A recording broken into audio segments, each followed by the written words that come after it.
সালামই রাসূলুল্লাহ সাল্লামের তরিকায়। তবে সালাম দেওয়ার সুন্নত আদব আছে। যিনি বসে আছেন, যিনি দাঁড়িয়ে আছেন, বসা আলাকে সালাম দেবে। যিনি হাঁটছেন তিনি দাঁড়ানো আলাকে সালাম দেবেন। যিনি বাহনে চড়ে যাচ্ছেন, সাইকেলে, গাড়িতে, তিনি রাস্তা দিয়ে হেঁটে যাওয়া বা বসা আলাকে সালাম দেবেন। যিনি মাজলিসে আসলেন তিনি মাজলিসকে সালাম দেবেন। কিন্তু আমরা কি করি, ক্লাসে যখন স্যার যায়, সুন্নত হলো স্যার সালাম দেবে, কারণ সে ঢুকলো। কিন্তু আমাদের নিয়ম কি?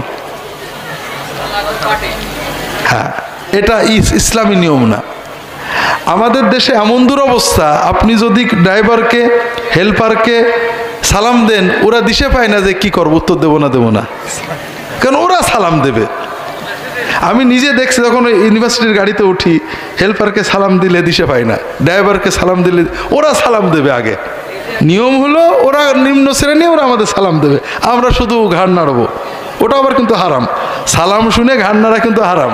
সালামের জবাব মুখে যে সালাম দিয়েছে তাকে শুনিয়ে বলা ইসলামের নির্দেশ।